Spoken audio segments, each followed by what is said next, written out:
Hi guys, Paul here, and as you can probably tell by the title of this video, today I want to talk about how I think we can fix West Ham, get us out of our current troubles, and most importantly solve our defensive crisis.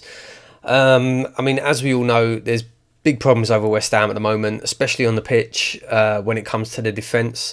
We've conceded 2 or more goals a game pretty regularly, going all the way back to March. I mean, this is a problem that started really at the end of last season, and it was kind of glossed over because obviously we were doing well, and we were scoring lots of goals, you know, so it kind of made up for it. We only lost 8 games, I think, last year, but it was still a problem going into the summer. And I mean, you can check our videos. I did a couple of transfer videos and a couple of the podcasts. I've said over the summer I really wanted to see us bring in a new centre-back, a top quality centre-back, especially when Tompkins left. At the time, well, I think we spoke about it on the podcast, we said, you know, what was it, 10 to 12 million, was that a good deal? And I'm pretty sure I said at the time, yeah, that is a good deal as long as we bring in a replacement, and preferably a top quality replacement. That wasn't addressed during the summer for whatever reason. Obviously, the board and Slav looked at it. They thought they had enough cover, especially with, obviously, they sold Tompkins. They sent Burke out on loan. So they must have been looking at that and thinking, yeah, we're fine. We've got this covered. Now, maybe it seems that wasn't really the case. But I'm not going to go into that now, why we didn't do whatever. What I'm going to do is explain how I think we should set up to turn this slump round, and basically to shore up at the back, start winning games using the players we've got available. So we didn't bring anybody in. We've got to settle with that. We've got the players we've got, and if it was me, if I was the manager, this is what I would do. So starting right at the back with the goalkeeper. Long term, I would still stick with Adrian. I know he's a position that a lot of people think we should upgrade on. I'm of the opinion, and again, we spoke about this on the podcast a couple of times, I think he's a good keeper. And if we were going to replace him, I mean, there's only so many levels of goalkeeper, do you know what I mean? And for me, he's in that sort of middle bracket of pretty good, average to good goalkeepers. If we were going to replace him, the only way I'd replace him is if we were going for a top quality goalkeeper. And there's not many of them about. Do you know what I mean? I mean, if you look at the Premier League, in my opinion, if you look at the Premier League, you've got De Gea, Lloris, Courtois. They're the top 3 goalkeepers. They're the top class goalkeepers. And then the bracket under that is where I'd put Adrian. So unless we're going to bring in a goalkeeper of that, you know, like I say, De Gea, Lloris, kind of quality, which is, let's be honest, it's probably not going to happen. I don't think we could really improve on him that much, not enough that it'd be worth changing. So, you know, long term, I'd still stick with Adrian.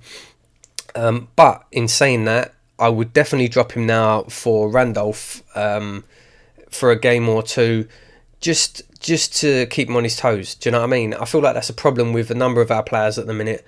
They're too comfortable, and you know, they need to be shown that no one's guaranteed a place in this team. You know, if you play bad, if you have a bad run of games, someone else is going to come in and take your spot. So yeah, I would like to see Randolph play. He'll probably definitely play in the cup game against Accrington, but I would also like to see him play a Premier League game as well, just like I say, just to keep Adrian on his toes. So onto the back 4. Starting with the fullbacks. On the left, I'm happy to stick with Masuaku for now. I know he had a nightmare against West Brom, but overall, you know, this season I've been really impressed with him, and I do think he will be a top player. You know, you need to remember he's still young, like I said before. Most people don't realise or forget he's younger than Byram. You know, he's still a young lad. He's got a lot to learn, and he's going to have the odd bad game. But overall, you know, I want to stick with him. It'd be really interesting to see what happens when Cresswell comes back on that left-hand side, because if Masuaku carries on, then, you know, he could be... I honestly think he could be a real top player. So, yeah, more than happy to stick with Masuaku on the left. On the other side, now I would like to see Arbeloa brought in. I know we've been waiting for him to get fit. I'd really like to kind of push him in as soon as possible now.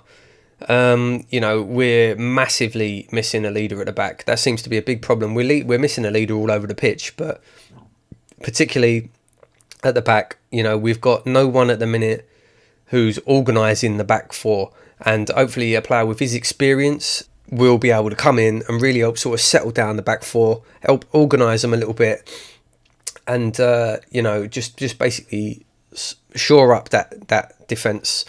I'm not writing Byram off at all. I like Byram, but as I said about Masuaku, he's still young. He's got plenty of time to improve.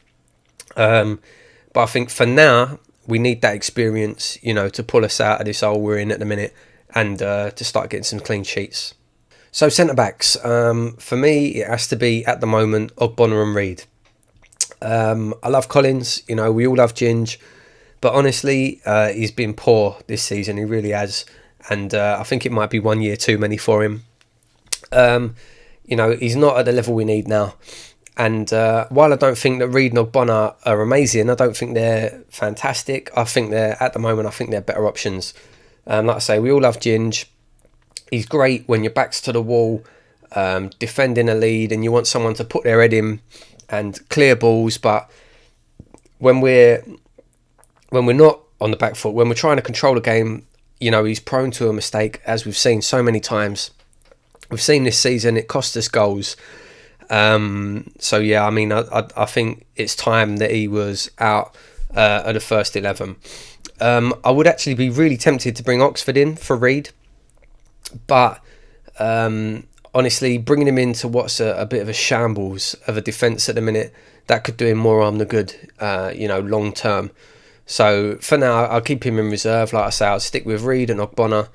Let them. That's the thing. We need a settled defence as well. Let them play a couple of games together at the back, get their partnership down. Arbala on the right with that experience to try and organise the back four.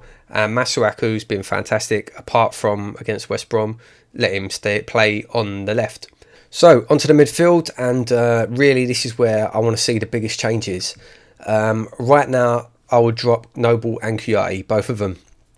They've both been shocking this season, both of them. Noble's been anonymous at a time when we've needed our captain to show some leadership on the pitch, really take games by the scruff of the neck, and he just hasn't been doing that, Mark. I don't know, he's gone missing. He had a fantastic season last year. This year he's just not been the same. He's been completely anonymous really for most of the season, and Kuyati, maybe it's just me, but at the minute he looks like he can't be bothered.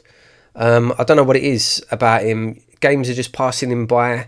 We haven't seen those gut-busting runs that he's known for. And defensively, he's just been really lazy. He's just let players stroll past him in midfield. He hasn't chased back. He doesn't seem to have been doing anything. It's like he hasn't got out of second gear at all this season. I don't know what the problem is there. Maybe it's, again, another case of a player being too sure of their position. So yeah, no, I would drop both Noble and Kuyati at the moment. Take them both out. Instead, I would play Obiang and Nordtveit. I know Nordtveit's got quite a bit of stick already this season. He didn't have the best of games against West Brom, but he was playing at right back. But no, I'd like to see both of those come in. They're both more defensive-minded midfielders. Nordtveit especially. They can both pick out a pass, and I'd tell them to just sit in front of the back four. Literally, like under the instruction, don't even go past the halfway line. Just sit there, protect the centre-backs, win the ball in midfield, release the ball to the attacking players. And then when the fullbacks push up, they can just drop back into the defence to keep a solid four at the back. And for me, that's key. That is the key. We need to keep those two midfielders back. I think too many times we've seen Noble and Kuyati both try and join the attack. Then we get caught out on the break. There's nobody helping the defence. The defence gets caught out. They're all over the place, and we just get pulled around the pitch. So yeah, for me, that's the main thing. Keep those two back, sitting in front of the back four, and just shore up the defence. Scoring goals ain't an issue at the minute. We are still scoring goals. We just need to stop conceding. So yeah, that for me is the main point. The rest of the team I'd pretty much keep as it is, to be honest, with a front four, Pai on the left, Lanzini in the middle, Antonio on the right, and Zaza up front. I'd stick with them four. Just let them cause havoc up front. Let them run around. They can switch positions as they do so well. Basically, give them a free rein to just go and cause havoc and score the goals. Keep the two centre midfielders back, just sitting in front of the defence. Let the fullbacks overlap. Let the fullbacks push forward and overlap. When they do, pull the two centre midfielders back into defence, just to keep it shored. And, that's it. I think that will give us much, much more balance. I think it will give us more balance to the side. It will make us more solid in midfield. And with the pace and creativity of the front four, we should still score plenty of goals. I'm not saying I want us to go completely defensive. Like I say, give those four up front a licence to basically run around and do what they want. But keep that defensive unit solid. That's where we've been going wrong this season. That's pretty much it. Just a quick video. And that is what I would do if I was manager. And I think that's what we should do to turn our form around. What do you think? How do you think we should set up? What would you do? Let us know in the comments down below. Make sure you check out our other videos as always. Luke did a really good review of the West Brom game. I know it's hard to watch when we lose. Believe me, it's hard filming. It's hard to edit when we lose. But do check it out. It is actually a really good video. He made some really good points in it. And if you haven't already checked out this week's podcast, make sure you check that out as well. Some really good discussions this week, actually. Couple of maybe controversial things. I don't know. It got a little bit heated, yeah, but it was fun. It was a good podcast. I'll be back with the Accrington and Stanley preview tomorrow. So I'll see you then. Cheers.